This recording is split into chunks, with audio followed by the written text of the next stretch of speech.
what is it that you're procrastinating? What is the task? And it literally is answering, why are you resisting it? What's the reason? And you continuously do that. I say 5 times. Ask yourself, why are you resisting this? Get the answer down. The next line down. Why is the statement above true, right?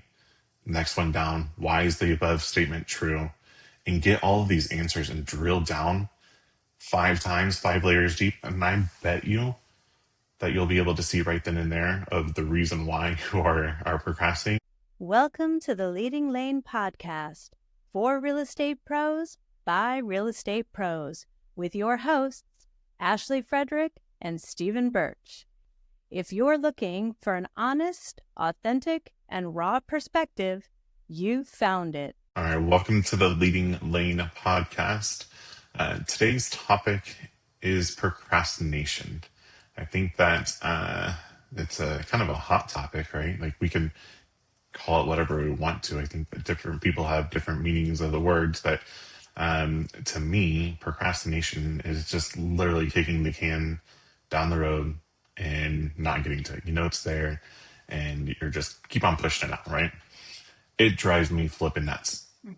Here's the thing, right? Like it drives me bonkers when people procrastinate and wait till the last minute, and then they, for whatever reason, they want to hurry up and wait and then throw everything back at you because now they're needing something from you. It drives me crazy. Your lack of preparation does not constitute an emergency on my side, right? So, Ashley, I'm going to assume you have similarities in agreeing that procrastination drives you wild. Why do you think people do it? I feel like I used to procrastinate a lot. And I think it is just more or less like thinking that I would have time or thinking it wasn't going to take that much time, or maybe it wasn't as important. So I think people do it, I don't know, because they're on their own way. Like they think that there'll be more time or that it's not as important or that, Right. These smaller, minute tasks won't amount to anything. So they kind of push them off because they don't see the importance. I think some people also like focus on the word perfection. And I think that, done is better than perfect for most situations. And so, there could be a project that you change 100 times, but if you just got it done, it would just be done. I think that I think that people maybe don't understand when you do procrastinate, like there is an actual like mind game, if you will, because then I think people are thinking like, I should do this, I should do that, I haven't done that yet. Where like if you just get it done, like I think I've talked about before, I try to add into my calendar like catch up hour or whatnot, like so that it gives me time to catch up. But like you'd have a goal of not bringing work home with you, which in real estate is hard, but like what actually needs, deadlines or things like that. So I think that it's just a matter of people are trying to like wait till they know more or think they have more time or being perfect, where in all reality, it just adds more stress, I think, at the end of the day. And I think subconsciously, like it's back there, these tasks, that they need to get done. I mean, let's even take it off of real estate. Let's take it into something that taxes.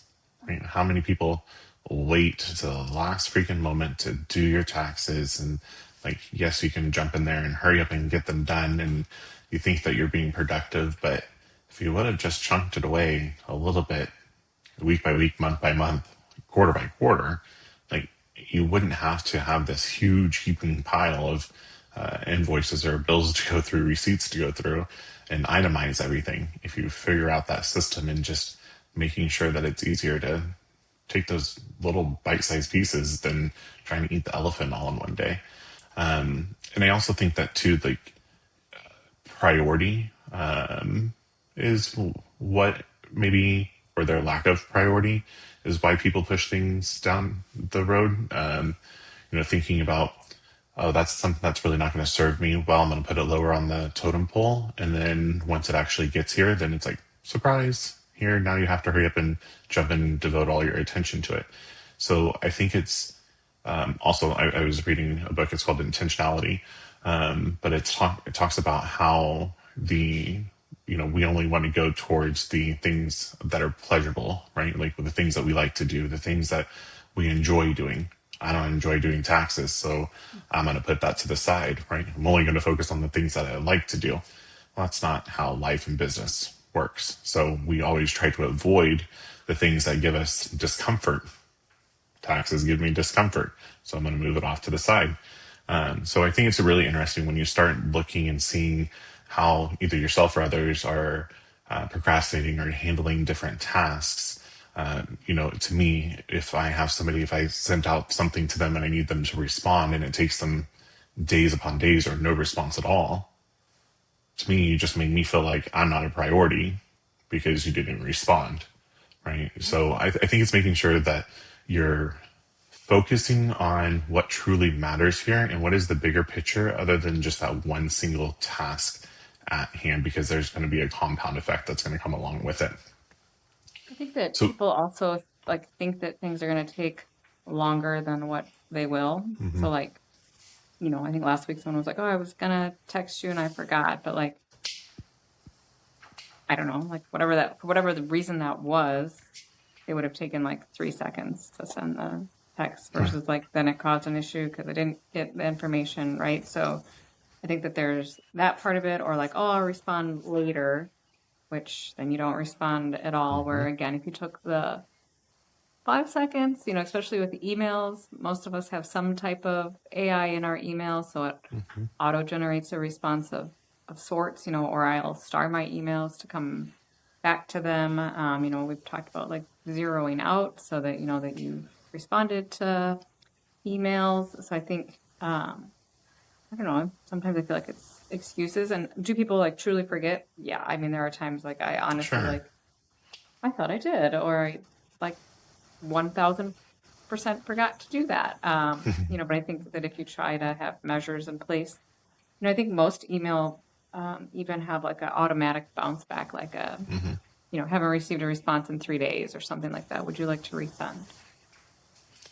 I think here too, like the leaning into the tools and tech, there's really not an excuse. And maybe that's what it is here. Like it's excuse management, right? But to me, if you're not going to respond back to me and you say, oh, I forgot, well, I see you posting on social media. You can remember to do that, but you can't respond. Like, okay, come on. Like, you know how to post.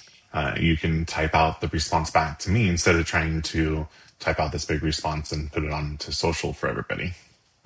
Again, priorities, right?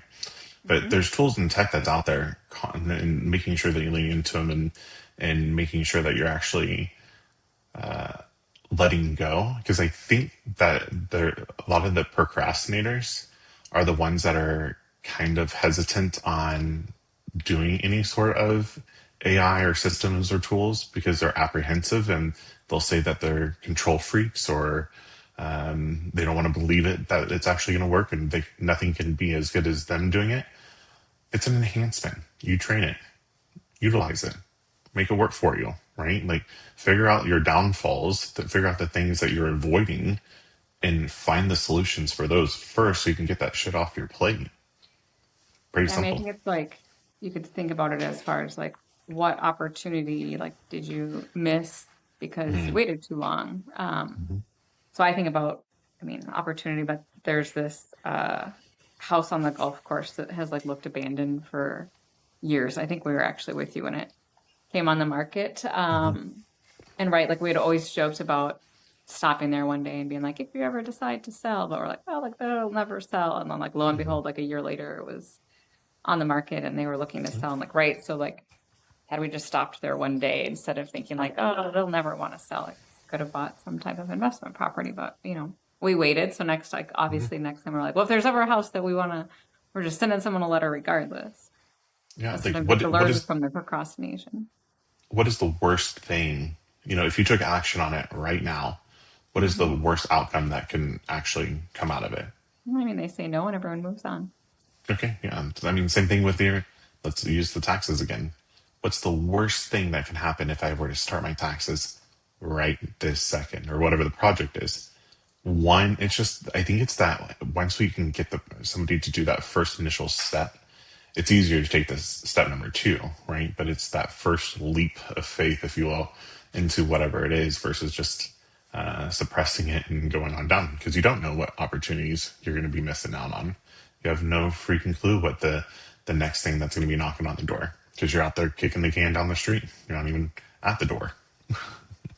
Yeah, I mean, I think some of it comes down to like, mindset too. And I think that that's where like confidence can come into play, opportunities come into play. Like, what opportunities are you missing by not doing things that you say that you're going to do? Or, what, how are you making other people feel? Like, if you're not getting back to clients, like, does that make them not want to refer you in the future? Like, those types of things, like, all come down to, I think that's what people maybe forget, is they like look at it at the here and now, not necessarily 3 months from now. So you do like around 100 transactions a year on average, right? That's a lot of deadlines. That's a lot of documents. That's a lot of moving parts. That's wild. So if you used to be a procrastinator, now you're no longer.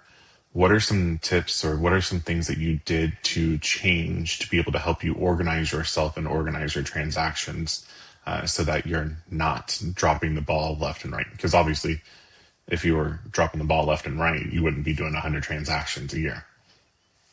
Yeah, I think a lot of it has come in to me for like calendar management. So like, if it's not in my calendar, I'm not there, nor do I know about it.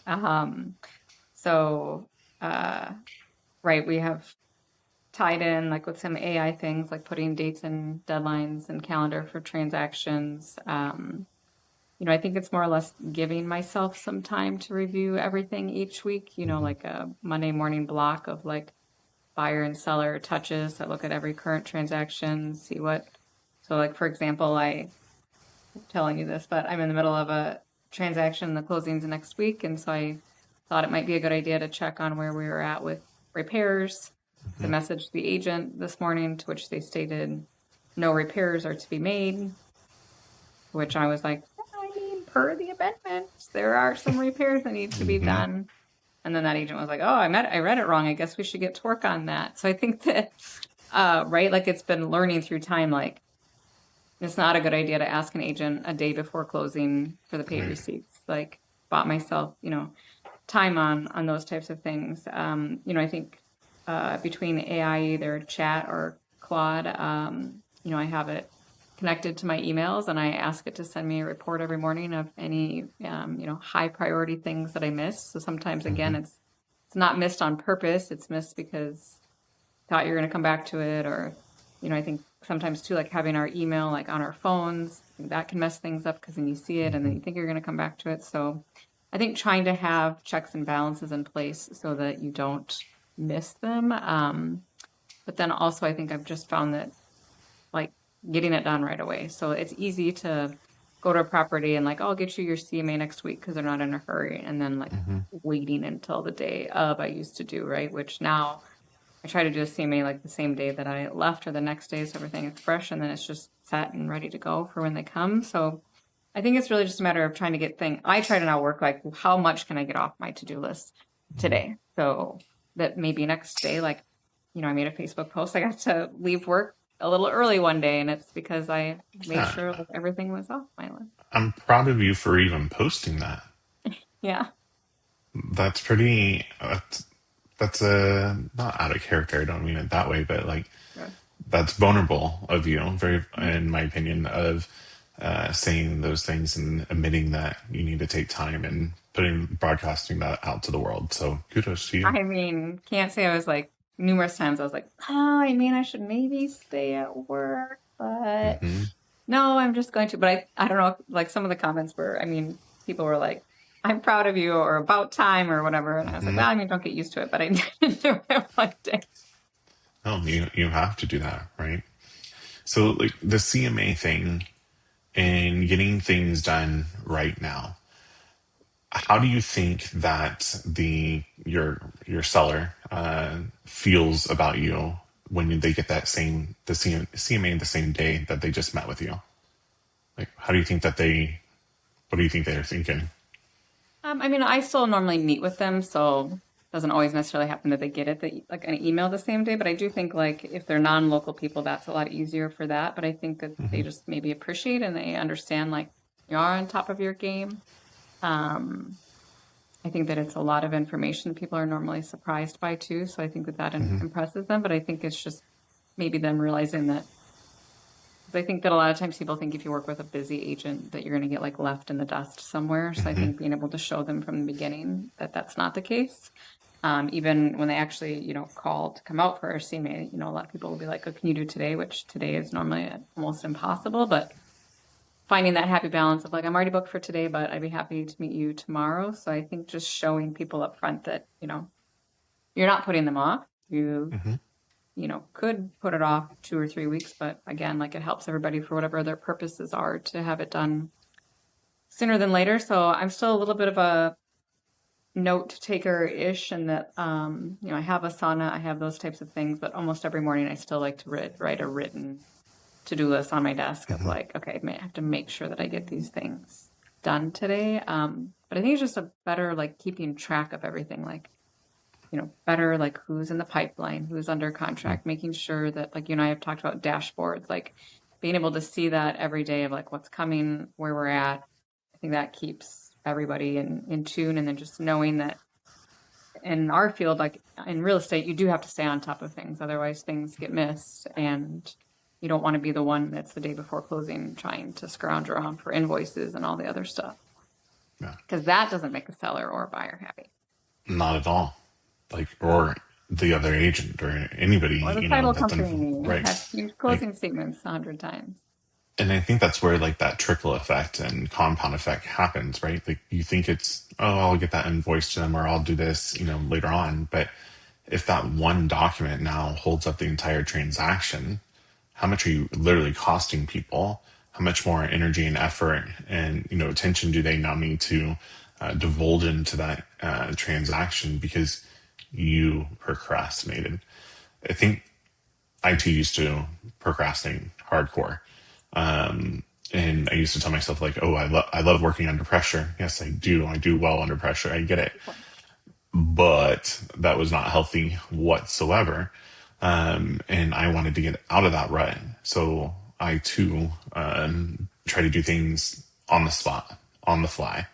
And I think that the more that you have this huge ass to-do list, the more that becomes a wish list and you're not going to get anything done. So if you can clear your to-do list and truly have a clean slate and allow yourself to say, today's the day I'm going to get shit done. And you can knock it out as you go through and being extremely intentional with when that email comes in, you actually stop to respond, and making sure that you're following all the way through. And I will tell you what, like I try to make sure that nothing can be pointed back at me, but a ball was dropped because of me. So I try extremely hard to make sure that I take the monkey off of my back and throw it to somebody else as quickly as I possibly can. So the ball's in their court, monkey's on their back. I don't have to think about it. I know it's done. It's taken care of off of my side at least. And then that frees me up to be able to actually work on things that I need to be working on, not this huge ass to-do list and playing catch up all the time. I think that there was also a change, like when I first started in real estate, like, I don't know, like I think I used to sleep a little bit later. I think I'd come into the office later. And I think just as I've gotten older, I've made better use of my mornings. So, like getting up early or, a good chunk of the morning, like 8 to 9, typically go without any interruptions, 7:30 to 8:30, whether you're doing that at home or at the office. But I also think like maybe for someone else, it's taking better use of their lunch hour. Like maybe if everyone else is gone, like that's a good time for them to take lunch at 1 instead of noon so that they could use their noon to 1 to get caught up on things. So I think just trying to make better use of your time. Like, right, we're all given the same 24 hours in a day. It's just how we choose to use them to our benefit.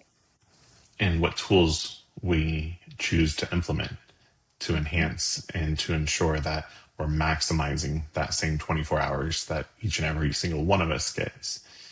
The other point that I wrote here is that in this industry, in real estate specifically, I think one of the biggest complaints that I hear about real estate agents is the lack of communication and the time that it takes to get from for them to answer the phone or to respond back or whatever the case may be. So I made the commitment very early on in my career that if I'm going to be the quickest and I'm in front of these people more and more and more, then what they're going to do is they're going to stack my performance against the next agent that they're going to go and interview.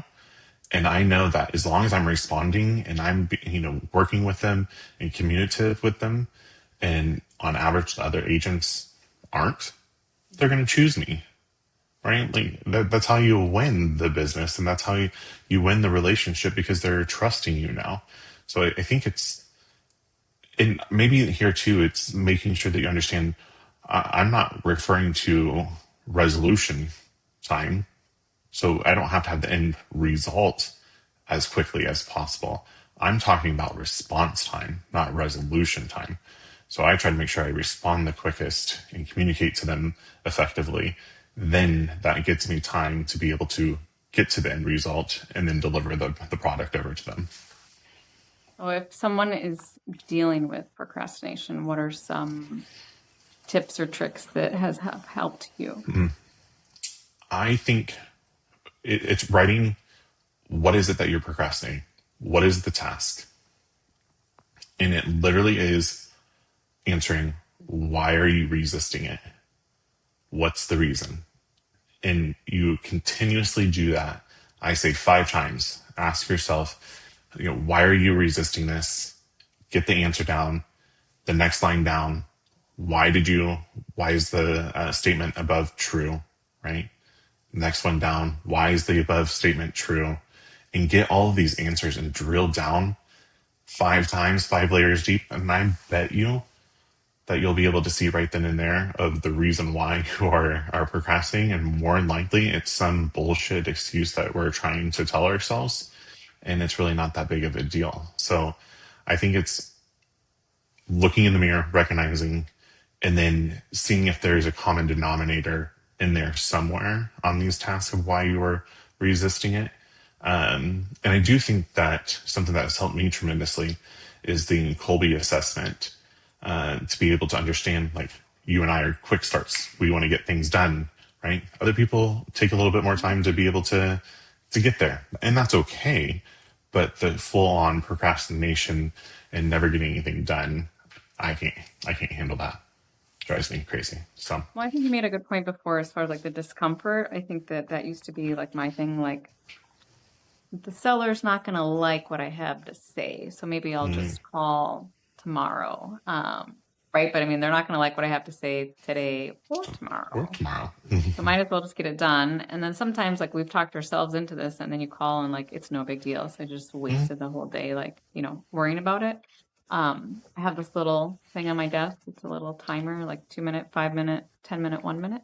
And like, right, sometimes if you're just feeling like disruptive, people keep on coming in or whatnot, your phone, emails, whatever that might be, like, set a timer for 5 minutes. Like, your phone's going to be upside down. You're going to focus on emails. But you'd be shocked what you could probably actually get done in 5 or 10 minutes. Like, I'll do that sometimes at home when, say, like, the kitchen counter isn't cleaned off, and then like my ADHD goes in like overdrive. So I'll just be like, okay, just set the timer for 10 minutes and I'm going to clean the kitchen. And then, like, even before the timer goes off, I'm done. So, like, just got it out of the way so it stopped bothering me. And I think it's recognizing that. It's being like, I think the more, for me, once I vocalize something like that and put it out there, I'm like, okay, let's just get it done really quickly, versus that internal mental battle and the whatever is going on in there. Like, so making sure that you push yourself. And I think it's gamifying. What you're doing there is you're kind of making it a game. You're challenging yourself, like, cool, you got 10 minutes, go. And that gives you that dopamine hit that you're like, all right, let's run with it. And I think that it's tricking yourself. It's figuring out how you're doing it.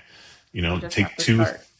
just start. Yeah. Take two tasks that you are procrastinating and saying this one or this one. And you get to choose. Which one are you going to go with? Right. So making sure that it's that simple of making it a game, challenging yourself. Just get started. Go, communicate, simple things.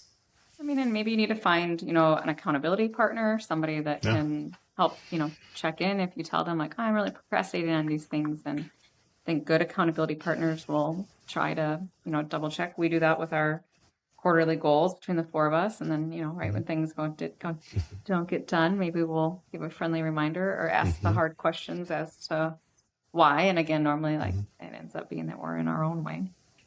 Yep. A lot of times and also it's talking with people. I think that you made it very, it's your circle.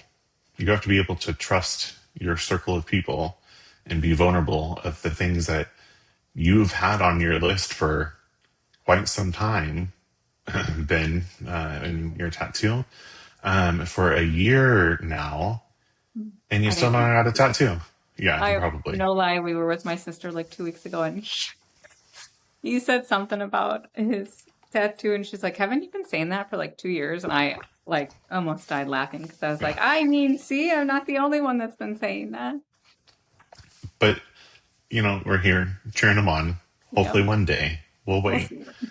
But making sure that the people there are trying to cheer you on, hold you accountable, and that that you're not in this alone. Everybody has their own struggles. Everybody has their own challenges. And it's bringing people together to lift one another up in different aspects. So no to procrastination. Get it done. Cheers. That's right. Thanks for tuning in to the Leading Lane podcast. We appreciate you as always, and make sure you tune into the next one. If you've enjoyed today's episode, please like, subscribe, and share with others. Stay connected for more genuine insights and strategies to boost your real estate career on Facebook or check out our website. We'll see you next time.